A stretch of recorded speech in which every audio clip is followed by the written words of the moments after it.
So we're going to talk about, we're going to take just a minute, both of us individually, and I'm going to talk about some of the struggles that young boys have today in this world. And we're seeing those struggles now play out because of the generation that we're in. And then Bene's going to talk about some specific struggles that young girls or young women have. And then we're going to give you some steps to raising successful children. Now that all looks different for everybody, what you want for your child, but these are kind of things that no matter where you're at on the journey and what you're trying to accomplish, we may or may not get into all 10, so you can go online and look at the rest of the notes, but they're the very basic 10 that we believe after being married as long as we have and doing children. We have a 23-year-old that's now married. We have a 20-year-old that's at Auburn. Everybody say Roll Tide. Congratulations. I hope you win the national championship. And then we have a 15-year-old today. Yeah, today's her birthday, actually. So how many parents do we have in the room? Parents, godparents, foster parents, aunts, uncles, your associated teachers with raising kids. Raising kids is challenging, isn't it? I thought marriage was challenging until we started having kids. And then I'm like, oh my word. And we had every parenting book that was out there. You named the book, I had ordered it and was trying to do everything by the book. And then finally one day he came in and he threw all the books away and he's like, this is not working. Because it's hard. It's very hard raising kids. But there is one book that has all the answers that you and I could ever need. And the thing that I have found is when I am in God's Word and I stay in God's Word, all the answers are right there in front of me. And He's got a beautiful plan laid out. And the great thing about parenting is it reveals a lot about you, doesn't it? It's easy to point our finger and go, they are so messed up. But it's pretty clear to see who's messed up by our response to how they act, right? How many of you go, stop acting like a 5-year-old? I mean, stop acting like a 5-year-old. And you're screaming and yelling and acting like a 5-year-old. Has any parents ever had a moment like that? Never? All right, well, for me, there was a lot of revelation about my spiritual immaturity as we began raising kids. So I'm going to be quoting from a book today. If you have boys or even young men, I highly recommend that you read this book. This is not a book from a Christian perspective. This is a book from a psychological perspective. So if you decide to go get the book, please understand, I'm not pushing you to a book that all of its foundations are rooted and grounded in Scripture. However, science, to me, in my opinion, proves what the Bible has already been saying for the last 4,000 years. And so when I read these things, you're going to agree with them. But if you decide to go read the book, I try to always tell you guys, if I've read a book and I'm encouraging you to go read it, where the book comes from. And I'm trusting that all of you are mature enough to eat the fish and spit out the bones. Does everybody know what I mean by what I say by that? Okay. So you have to read it through your own scriptural view, but it is a very eye-opening book. The name of the book is The Demise of Guys. Why boys are struggling and what we can do about it. The author is Philip Zimbardo and Nikita Duncan. And I quote, "The complexities of modern life and technology is causing boys to be stunted in their growth. Addiction to video games, social media, and online porn have created a generation of shy, socially awkward, emotionally removed, and risk-adverse young men who are unable or often unwilling to navigate the risk and complexities to real life, relationships, school, and employment."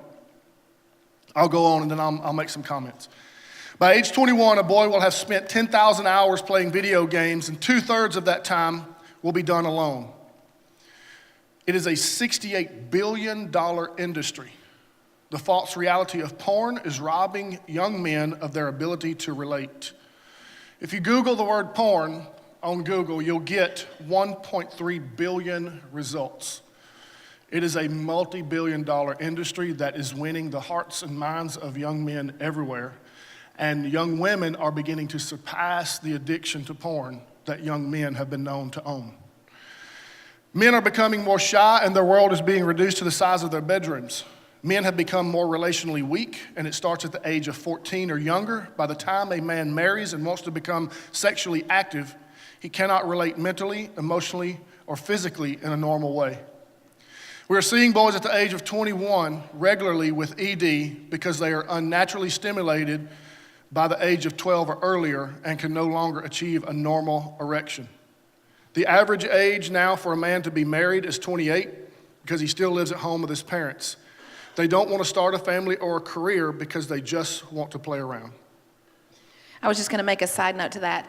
We've been praying probably for the past 5 years about what the answers are, what's going on. We're seeing and counseling more and more young married couples that are struggling sexually, that they're physically unable to come together as one. And we were like, God, what's going on? This is a problem you used to see in men in their 70s, and now we're seeing it regularly in men in their 20s. And so this answers a lot of questions. So with each generation, the diagnosis of ED gets younger and younger and younger. It was at 70, it was at 60, it was the previous generation at around 40, and now it's at 20 to 21 years of age. Young men are having to take medicine to act out sexually in the marriage that they are in, all because of not just porn. Everybody wants to blame it just on porn, but it's actually any kind of technologically based thing. So that could be video games, that can be social media, that can be porn, it can be all three, it can be either one of these individually. There's an addiction known as arousal addiction that I'll mention in just a minute, and that's what's happening. But the demise of guys says that one of the contributors to the struggle that boys and young men are having is called helicopter parents. Everybody know what that is? Helicopter parents. It is being overprotective instead of allowing your children to experience pain. It's very damaging to not give them the opportunities to develop and fail so they can naturally develop. We actually believe that when a parent is trying to stop a child from experiencing unhappiness, we rob them of happiness as an adult. That one of the greatest gifts you can give your child is to let them get skint up. That's like a Limestone County term. Everybody know it? Everybody say skint up. Come on, Athens, everybody say skint up. Listen, and when they get skint up, don't run straight to it and blow on the little wound. Let it burn a while. Matter of fact, put some alcohol on it. Anybody have grandparents like that? Hey, this will be all right, and it sets you on fire. Like, what do I mean by that? Let your children fail. Be there to help them walk through the failure, but don't try to stop them from not experiencing any discomfort in life. Let them press in and mess up. Let them deal with the social problems that none of us wish they had to deal with. Everybody talks about bullying now. I had to deal with bullying when I was in elementary school. It's not a new thing. It's just the way that we've chosen to deal with it. We've created on college campuses environments called safe zones where you can go and stand and nobody can hurt your feelings. Literally, that's what it's for. Listen, your children need to learn how to deal with hurt feelings. How many of you as an adult had your feelings hurt? Yeah, every day, right? At least once a week. Well, if you rob your child the ability to navigate that, then all you're doing is setting them up for a much greater failure in adulthood. You'd rather them fail as an elementary school, a middle school, or a high schooler because they're in the care of your home. And that failure, we can lessen the catastrophe of that failure. But when they're an adult and they're married and they have kids and they can't function because their boss is mean, which really just means they're wanting them to perform at work and do what they're hired to do. That's all that means. When they can't function that way, then life is stolen from them and their marriage is ineffective. The problem we're talking about with social media, porn, and video games is called arousal addiction. Very much different than drug addictions. With drug addictions, you want more of the same. What does that mean? I want more of the same feeling I'm getting from crack, cocaine, meth, whatever I'm choosing. That's that sense of euphoric. I want more of the same feeling. With an arousal addiction, it's different. You want new and you want different. You have to progress into things that are new and that are different, which is why somebody will start out looking at Victoria's Secret and end up viewing bestiality. Because I have to progress to new and different, more deviant it has to become in order to have the same arousal that I once had. Men all over the country are now viewing, which I know is not feasible to most of us, but are viewing child porn, and they didn't wake up doing that. It was a slow fade where they needed new and they needed different. Young men's brains are being wired by technology to live in a constant state of pleasure and comfort. When a brain is wired that way, it's very difficult to unwire it to deal with discomfort, pain, and the reality of life. That's what's happening to young men everywhere. And we are counseling and seeing the results of this in 20 to 25-year-old males who have decided to get married, try to launch into a career, do the best that they can. And I mean this, when I say this word, I'm not judging anybody. I'm just telling you the results of what technology has caused. They are highly dysfunctional mentally, emotionally, spiritually, and physically. All because of this thing. And we'll talk about this in just a second. So I want to read to you some statistics. This was a survey that was done in 2016, and these are very surprising statistics. 8 in 10 girls believe they are not good enough or do not measure up in some way through their looks, their performance in school, relationship with family and friends. 74% of girls say they are under pressure to please everyone. 98% of girls feel there is an immense amount of pressure from external sources to look a certain way. 92% of teen girls would like to change something about the way they look. Their body weight is ranking the highest. 90% of eating disorders are found in young girls. 1 in 4 girls today fall into a clinical diagnosis of depression, eating disorders, cutting, and other mental emotional disorders. On top of these, many more report being constantly anxious, sleep deprived, and under significant pressure. I am seeing more and more young girls who at the age of 6 and 7, their parents are calling. Some of you guys have called wanting me to meet with your daughters, and they're experiencing anxiety. It's happening younger and younger and younger. We have some kids that we've been walking with that are throwing up each day at school just because their anxiety is so high from the amount of pressure that is going on. By age 13, 53% of American girls are unhappy with their bodies. Now, this was a survey done a couple of years ago. I would dare to say the statistic is way higher. We were talking with Amy last year, and she had overheard a conversation of some young girls, and they were, I think, 5 or 6 years old. They may have been 4, talking about that they were fat and the way they looked, and we were just shocked that they were so young already dealing with this. So 53% of American girls by the age of 13 are unhappy with their bodies, but this grows to 78% by the time a girl reaches 17. And again, these statistics, I think personally, are much, much higher.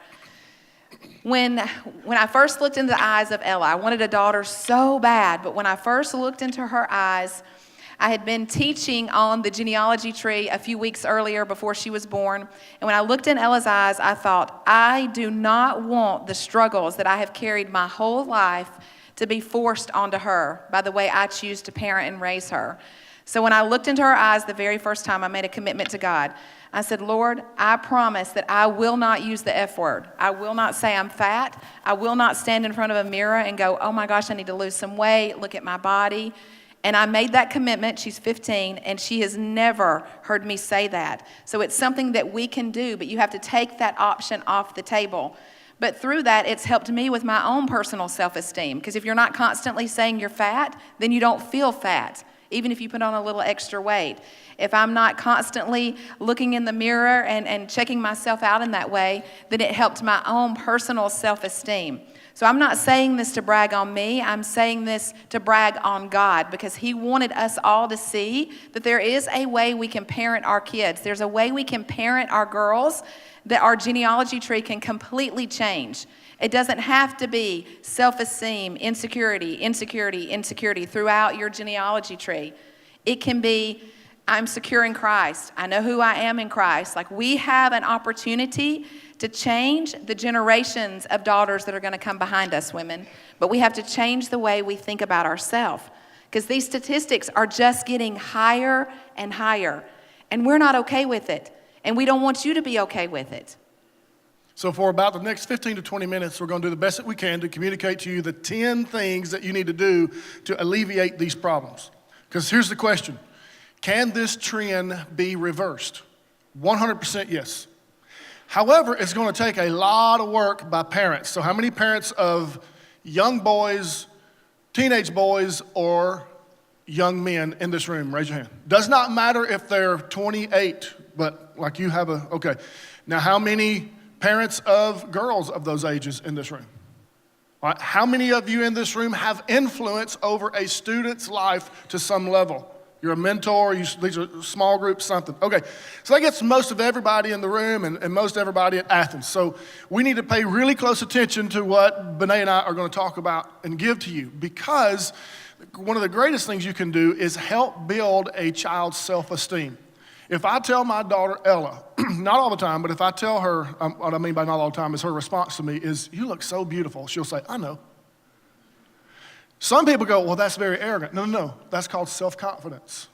And I want her to see herself as beautiful. I pray over her every single night, and some of the things that I pray over her is, God, thank you that she is beautifully and wonderfully made in you. She is anointed, she is gifted, she is talented. All things that are dreams in her mind can be accomplished through you and in you. Like I speak this, almost that same thing every single night, and I pray for the guy that hopes to date her one day, which has got a really difficult road ahead of him. And it's not because everybody says, "Well, I know it's got to come through you." No. She has a standard that they'll never even make it to me, which is honestly really great, because if he meets the standard, now he's got to see me and the two brothers that she has, which is a whole different ballgame. And people go, "Oh, you're being too tough." No. My daughter's not going to date an idiot. She's just not. It's not even an option in her mind. My sons, same thing. She tells our sons how handsome they are, how strong their muscles are, all those things, to the point that they'll be like, "I know I look good, don't I, Mama?" And people think that to be arrogance. Please never mistake a person's arrogance by their confidence. You should not see yourself as substandard or ugly or imperfect in the way that God made you. I'm not saying that there's not improvements that we can't have to be the best version of ourselves, but what I'm saying is if it doesn't come from a place of health, rooted and grounded in Christ, and you don't know that you're beautifully and wonderfully made, you will miss the mark all the time, and you'll walk through life insecure, and you'll never strive to everything that God has for you. So number one is this: nurture your child or adolescent or young adult. Everybody say nurture. Come on, Athens, everybody say nurture. No. Really, really loud. Everybody say nurture. Nurture is care for and encourage the growth or development of the person in your care. That's what that means. How does the Bible say that? Proverbs 22:6. Train up a child in the way he or she should go. Even when they are old, they will not depart from it. What does that mean? Because inside of that promise in Proverbs is also the free will of a child to choose to make you, the family of origin, their family of choice. So what does that mean? It really talks about, in the original language, discovering your child's gifts and talents and stewarding those and pushing into those and help developing those, instead of imposing your own dreams and wishes on that child. Now, everybody has had a parent, or you've probably done this as a parent. You want your kids to play sports and be really good at them because you weren't as good as you wished you had been, so you live vicariously through them. A lot of guys do that. Look at me, that's wrong. Find out what they like. Listen, if you have a very musically talented young man, let him play the piano. Let him play the guitar. It does not, but I just said draw. If he is a beautiful art, listen, tattoo artists make a lot of money. Okay, they do. Some painters make a lot of money. The ones that typically don't are the ones whose parents belittled their gift and didn't teach them how to monetize what is a beautiful thing in the earth. If you have somebody that can illustrate a book, listen, people hire them all the time. It does not matter what their gift is. Those things do not make a person less manly. King David was a beautiful songwriter and musician and great warrior for the kingdom. It is absolutely possible. So please don't misunderstand that. But listen, on the same side, if your young woman is really into, let's just say, something that goes outside of what women do, Spartan racing. OC races, which are obstacle course races. She really digs that. Or she loves cross country. Or she loves something that's a little bit more manly in nature. It's okay to empower the young woman to do that, but then teach her to wear pink and be dainty at the same time. Let her run in a pink outfit and destroy every guy on that course. It'll be the greatest thing ever, okay? So what I'm saying is understand your child's gifts, talents, and personalities. Pour into that. Help them become the best version of them, not the best version of you wished you had been. The second thing is give them focused attention and eye contact. Give them focused attention and eye contact. When they ask you a question, don't be on your phone and go, yeah, I think that's okay. Yeah, I think that'll be fine. Hang on, let me check this email and I'll get back with you. If they ask you a question, put it down, turn off the TV. If you're cooking, stop what you're doing, look at them in the eye and say, tell me that again. If they're little kids, get down on their level. Look at them. Hey, tell me that one more time. What did you just say? Oh, really? Listen to them. Listen what they're saying. Look them in the eye. Let them think that they are the only thing that matters in the world right now in this moment. If they're bigger than you, look up at them. Give them your focused attention. They feel so important. They feel so needed and loved if we stop what we're doing and just pay attention to them. Number 3, set boundaries, listen to me, with consequences. Everybody dial in. Set boundaries with consequences. Boundaries with no consequences are just a good idea. They don't mean anything. So that involves consistency in parenting and doing the hard thing. And we all go, okay, yes, we got it. You got to set boundaries. That should be everybody say no-brainer. That should be a no-brainer, but we fail to do it when they pitch a fit. How many of you have ever given your two-year-old what they wanted just to shut them up? Okay, everybody's done that. Nobody's a perfect parent. You're like, okay, fine, you can have it. Just be quiet. We do that with middle schoolers. We do that with older teenagers. In an effort to make life easier, we give in. How many of you ever grounded a child for 2 weeks and a week later you let them off for good behavior? Okay, very, very unwise. Because they're not learning consequences to actions. You don't always get out of prison for good behavior. Sometimes parole is denied. So if you want to teach a kid that there are very little consequences to my actions and you'd like to visit them on the weekends, continue to do that. What does Proverbs say? I'm sorry, was that too intense? Everybody's like, oh, okay. Well, no. Proverbs 3:11, do not despise discipline. Proverbs 23:13, do not withhold discipline. Colossians 3:21, fathers, do not provoke your children lest they become discouraged. What does that mean? Dads mostly, and some moms, when they do something wrong, do not lose control. Do not engage in a temper tantrum with them. Bene's going to talk about something called a consequence chart. This set us free.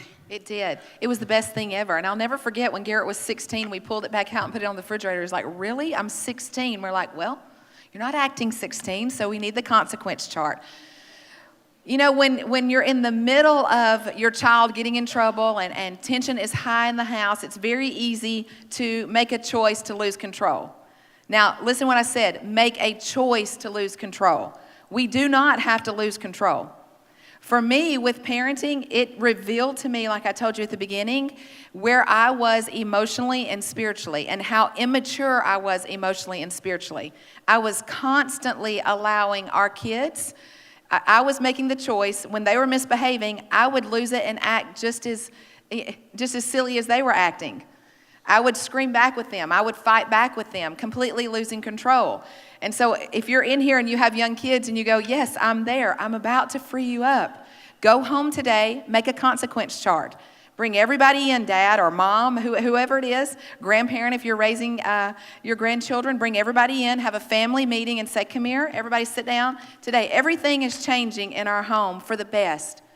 And own what part you need to own. I'll never forget when Ivy did this. He set everybody down and he said, you know what? I need to repent because I have been losing control and that's not the plan that God has for our family. And so from this day forward, I am not going to lose control with you guys any longer.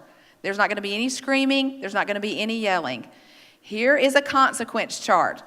If you do not do your homework, here's the consequence. If you're late for curfew, here's the consequence. If you're fighting, if you're not sharing, whatever it may be, here's the consequence.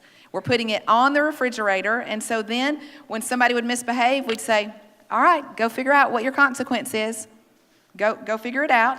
We weren't overly, sometimes when you get mad, you just get exaggerated. You're like, you're grounded for a year. I'm taking everything away from you. You are so in trouble because you just lose control. So there was none of that anymore. The consequence chart was on the refrigerator. We would send them to the refrigerator. They would pick out their consequence based on what they did, and then we would hold them to that consequence. Now, here's the thing, if you're married, don't be the mom or don't be the dad that goes back, oh, that was a little bit harsh. Let's don't do that. I did that for a long time. And kids pick up on that, so they know who to go to, which is manipulation. And listen, I had to make a decision because when the boys were little, I was constantly going to IV going, babe, that's a little bit harsh. Babe, they're just little bitty babies. Like, be kinder, be more gentle with them. They were like 15 when she said that. They're just little tiny guys. But then I didn't want a sissy boy. I wanted a man. I wanted us to raise men. I didn't want little sissies. So I had to make a decision to let him raise a man. I had to make a decision to let him stick with the consequence that was on the refrigerator and the plan through that. So here's a little side note to that. If you have children, multiples, and they're different ages, consequences are not the same in each age bracket. The best thing you can teach your child is life's not fair. Really? Well, how come that's not the same consequence for my 10-year-old brother and I'm 15? Well, because you're supposed to be smarter. You're supposed to know better. You're supposed to be living the example. So guess what? Your consequence is way worse because now you're being dumb.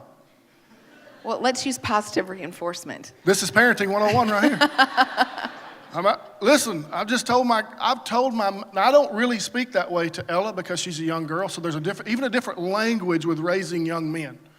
I literally would tell them, listen, you chose unwisely, which means you knew better, and that's really being, I need you to understand the definition of dumb. Dumb is doing the very thing I know I shouldn't do. That's what that is. So, let's work on not being dumb.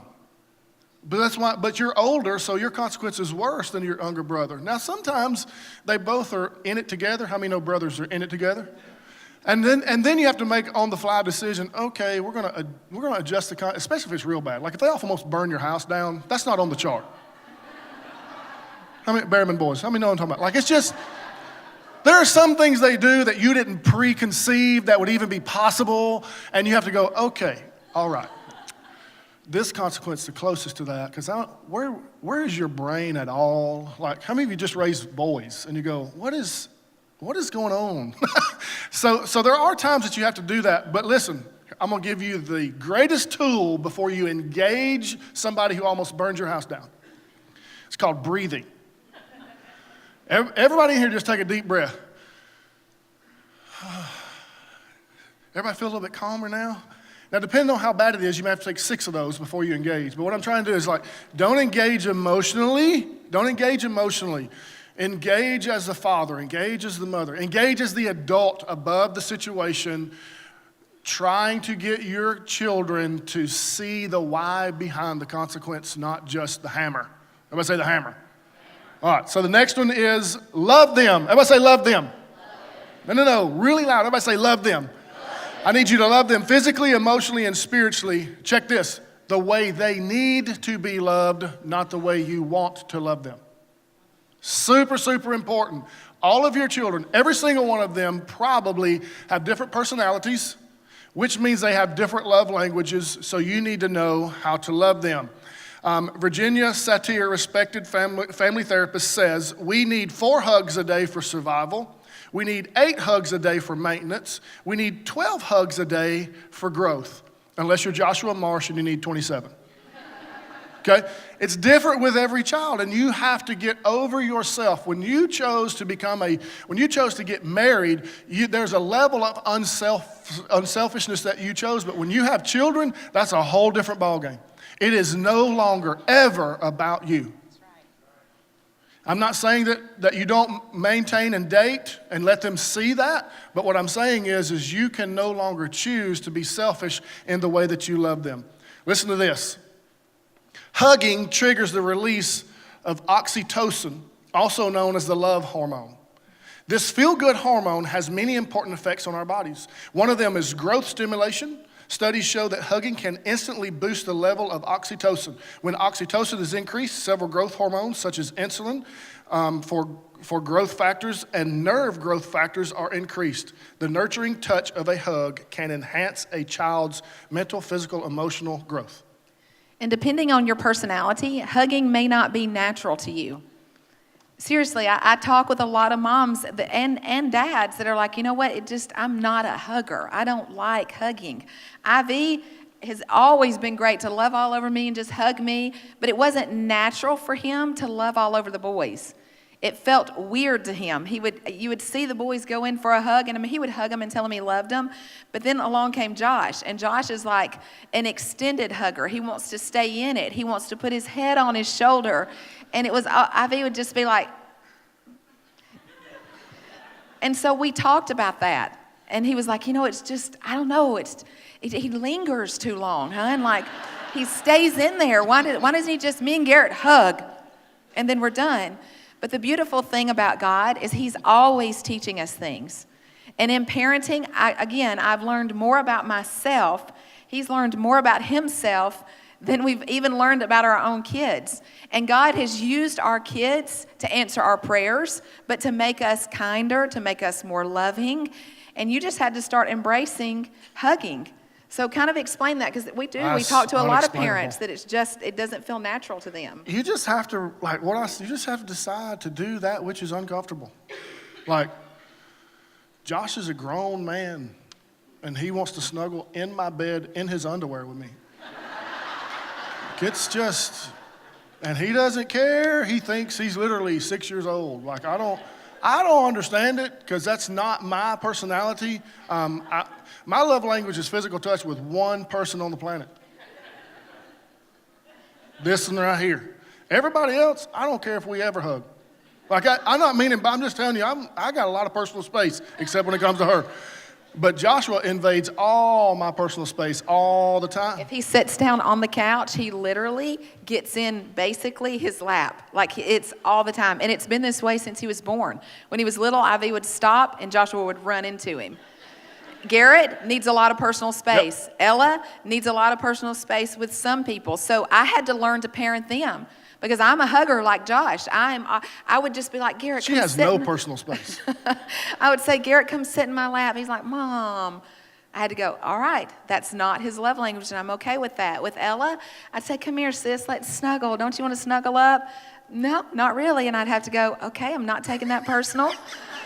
That is the way she is. And I had to not get mad at him. When they were little, I was like, you know what? You did this because they're like you. They're like you. And so they're not lovers naturally. Like, that's not right.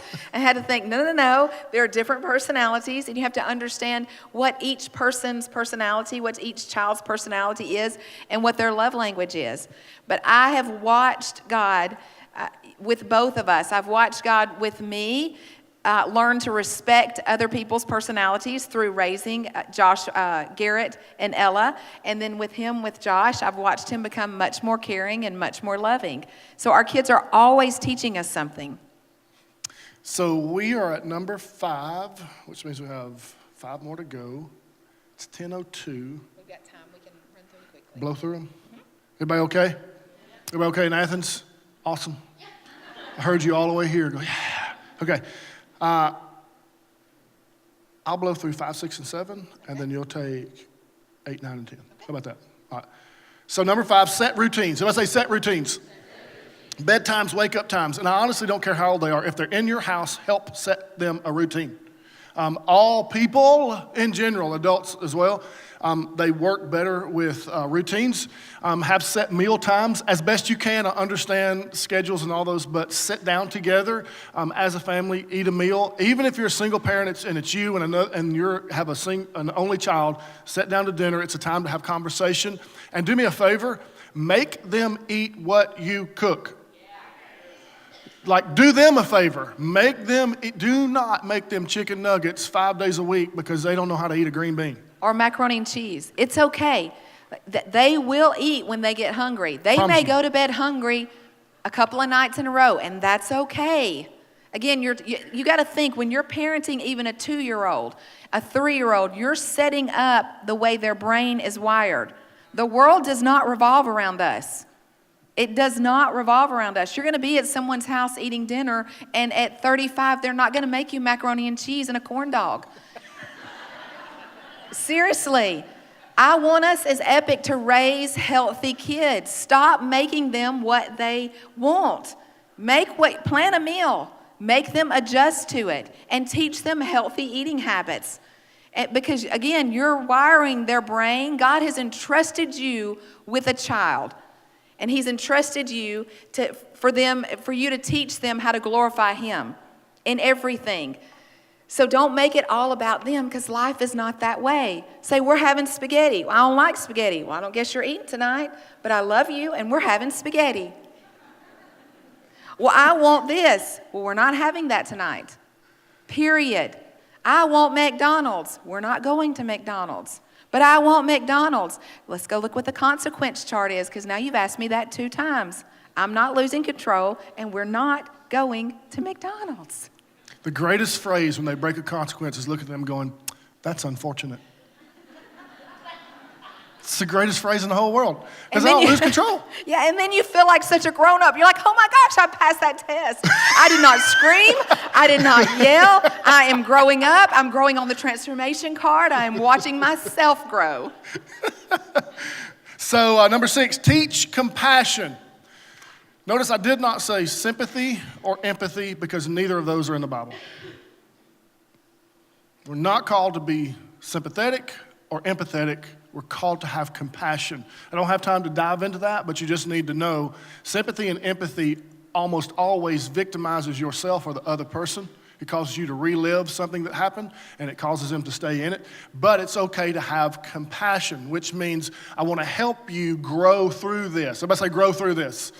So it is why Forbes urges companies to adopt compassion and perspective-taking principles. The Harvard Business Review named it as one of the essential ingredients for leadership success and excellent performance. Compassion encourages kindness, moral courage, and it's an effective antidote to bullying, prejudice, and racism.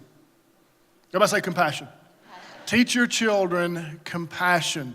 Teach them it's okay to step into an environment at school where somebody is getting picked on because of their size, their dress, their race, their whatever. That's not okay, and your child should be the one that steps in and says that's not okay. All of our children, oftentimes in school would step into bullying moments. It is the one thing that I told him, if you get sent home because you were saving another individual from getting beat up, I'm okay with it. Because they were young men. And it's not like, if you want bullying to go away, you've got to be the answer.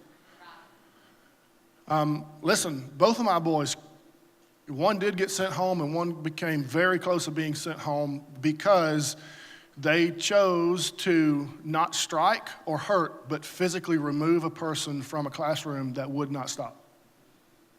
And I just told them, listen, if you got sent home, that's all right. We're just going to go fishing. They're going to go hang out. Why? Because here's the truth. If a grown man is bullying a woman in a grocery store, I'm not watching that happen. What does that mean? That potentially means that she may come bail me out. No, really, you have to understand, as a young man, you stand for what's right, even when it's inconvenient. And you should never watch a woman, a child, or anybody be under verbal, physical, or emotional abuse, and you watch it go down.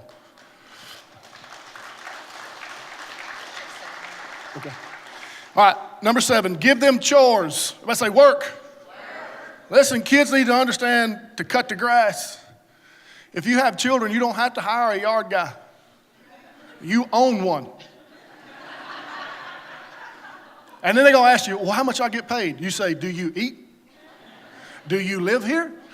Congratulations, go cut the grass. Okay, so listen, I'm not saying you own a slave, but what I am saying is you need to give them chores because research indicates that those children who do have a set of chores have higher self-esteem, are more responsible, and better able to deal with frustration and delayed gratification, all which contribute to greater success in life. Give them things to do. And on your consequence chart, the chores should be listed on there. Failure to do these will result in. And you have to decide what that result is. Why? Because in life, there is a law called cause and effect. Because you didn't, this happens. But listen, here's what else is on the consequence chart that we didn't talk about. The good stuff. Because you brought home straight A's, here's what happens. Or B's or C's, depending on which child it is. Look, we had one, if he brought home a C, it was party time. Listen, we lost our mind. Why? Because that was legitimately with his learning disability, that was the absolute best he could do because he chose not to be in learning assisted classes. He wanted to do it the regular way. So if he brought home a C, it was like, wow. But the other ones was like, hey, man, it's like 90 or above. And no apologies. If they brought home a B, there was consequences to that. And everybody goes, well, that's just, what? Yeah, but what about, no. If that's their potential, and if they just listen and do their homework, you know they're cranking out a 90, then be okay with that. There's nothing wrong with choosing to raise successful individuals that understand the power and the benefit of hard work, studying, and applying yourself all the time. So give them chores to do. They honestly will be glad that you did. Number 8, set screen time and limits. I pray that every single time you see your child on this phone, you think about these statistics that Ivy read today. Remember, we're not parenting for that moment. We're parenting for the future. You can't just think about the moment. If you're just thinking about the moment, you're going to be like, oh, we're in the restaurant, be quiet. Here. Oh, we're here, just here, take the phone. We just want you to be quiet. Set screen times and limits. They do not need full access to the internet. They do not need full access to the internet. They don't need full access to a phone at all times. God has entrusted me and you to raise these kids, not this phone. So listen, put the phone down. And you have to lead by example. We have to put our phones down too. If we're all somewhere together and we're all on our phone, we're not leading by example. But it is digitally rewiring brains of young boys. Dads, listen to me. It's rewiring their brains. Do you want them to have a physically satisfying marriage one day? It's rewiring their brains. Take it serious. You don't want them with ED at 20. And I promise you, we have counseled so many young married couples. Can you imagine going into your marriage and physically not being able to function? You and I are in charge of parenting our kids. It's time we take it serious. They need to learn. One of the things that we have on here, and I'll go ahead and move to that, number 9, teach them to play outside. Teach them to use their creativity. Teach them to use their hands. God has given us creativity, and we don't access it enough. Your kids need to learn how to go outside and play in the dirt and write their name. That's not old-fashioned. Give them kids a cardboard box and lock them outside. Teach them to play outside. They do not need to be entertained all the time. And listen, we're telling you this from experience because we've done a lot of things right, but we've done a lot of things wrong. Even when we were talking about bullying, our kids have helped bullies and been a part of bullying, but they've also rescued people from bullying. We have used this as a babysitter before. We have to watch ourselves consistently with Ella now. I'll never forget the first time we grounded Garrett from his phone. I think he tried to run away. We're like, wait a minute, that's a little bit extreme that he's so addicted to his phone that he's going to run away. There are statistics of kids committing suicide because they were grounded from their phone. Now that's a little obsessive. So teach them to play outside. Go outside and play with them. That's number 10. Be playful parents. Be playful parents. Don't just turn on the TV and watch the next Netflix thing. Don't go home and just do your work. Don't just sit around. Get in the floor and play with them. Wrestle with your young boys. Let them use some of that energy. And if you're moms with young guys, let their dad wrestle with them. Let them play with them. Don't constantly be going, stop being so rough, stop being so rough. I did that for many, many years. I'm like, oh, you're going to hurt him, honey. You're going to hurt him. Please don't be so rough. Don't wrestle that hard. You're raising a man. Remember, you don't want a sissy. Let them wrestle with them. Play cards with them. Play board games together. Cook together. Spend time with them. Again, God has given us these kids to raise. And it's unfortunate, but most of the time we don't realize the value in that until we have grandchildren. And then when you have grandchildren, and we don't even have grandchildren yet, but I'll never forget, like with some of our staff kids, I spend more time with them than I did with my own kids when they were little because I was so worried about all this stuff that I had to get done in the house that I just wouldn't pause just to play. Now, I played a whole bunch with our kids, but I do find myself with some of our staff kids just not worrying about if they're messing up this or messing up that. Or I'll even say to some of the parents, hey, that's not really that big of a deal. Just pause and just play with them. So they're running around. We were at dinner the other night with the Potters, and Justin is like, I don't know what's happened. She talks all the time. She just won't be quiet. Logan she's like, talk, talk, talk, talk, talk, talk, talk. She won't be quiet. I'm like, because she's 4. But I remember thinking, oh my gosh, can you get these kids to be quiet? What's wrong with them? They just talk all the time. They're just acting out their age. We don't want them to act our age. We want them to be able to be kids and have a safe, nurturing environment to experience life and experience not massive responsibility. So have fun with them, play with them, let them be kids. Kids will never come home and tell you, man, I had a hard day, I'd like to talk it through. They're going to say, you want to throw a ball? You want to go outside? You want to dance? Depending on your kid, like that's how they get over their hard day. And they do have hard days. They really do. It's a different ball game for them than it was for the majority of us. So learn how to engage your child. The enemy is actively pursuing our children at a level that we really don't understand. The answer is the parents. The answer is the parents. It's not sports activities. It's not that they have a great friend. It's none of that. It's you being the greatest influence in their life. Here's what they're going to tell you. They're going to want to be alone. They're going to want not to play. They're going to want not, if you flip this on them and they're used to one way of life, they're going to argue. That's okay. Look at me. Everybody, you are the parent. You are the one solely responsible for raising the gift that God has given you. So what about parents of older children who feel like, okay, well, I blew it. No. It's never too late to be an example to your current children and to help bring up healthy grandchildren.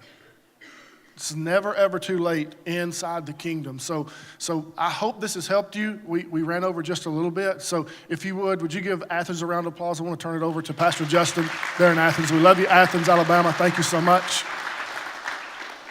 And we want to just give you one last verse of Scripture as we get ready to dismiss today. It's in Titus 2:7. It says, show yourself in all respects to be a model of good works, and in your teaching show integrity and dignity.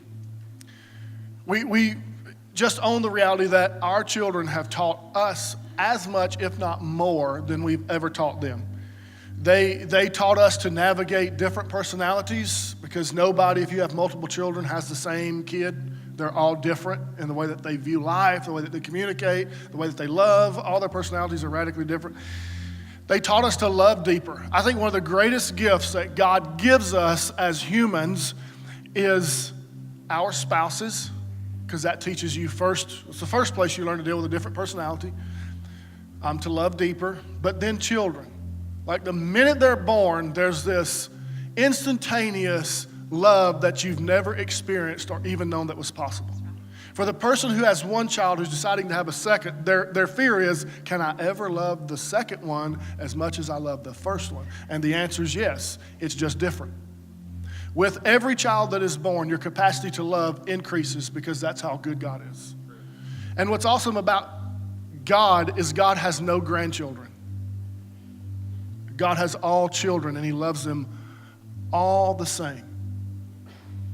Like, as much as you see your child and love them, even when they're driving you crazy, how many know they can drive you nuts? You still love them. You're still wanting the best for them. That, like, God views us on a level that far exceeds our ability to even fathom the kind of love that he pours and pursues us with in all of life. And we've learned the power of this word, consistency. That is, if I were going to tell you the number one thing that we probably failed at was just deciding to be consistent in these 10 things. We'd be good for a couple of weeks, take a week off. We'd be good for a month, take 3 or 4 weeks off. Like, how many of you understand what I'm talking about? Like, you're in it and then you're out, and you're in it and you're out. But when we decided together, this is who we are, these are the core values of our family, and we got less concerned about our children complying with our rules and committing to the core values of our family, and be consistent about that, our life changed. My last bit of advice to every parent, don't work so hard with this phrase, because I said so. I know we've heard it. I know it exists, and I know there's times for it. I'm not saying that there's not times for it, but it's more important for you to effectively change and mold the heart of your child rather than their behavior. You don't want to just raise a kid who acts right in front of you, because when they leave that house, they're going to lose their mind. What you want to do is transfer what you've learned in your heart into their heart. And again, you're not always going to get it right. And the times when you get it wrong, go back to them. Model, like, teach them what it means to say, I apologize. I repent. Will you forgive me? Get down on your knees. Ask even your little kids. Model that to them. You're not always going to get it right, but keep striving, remembering you're the parent.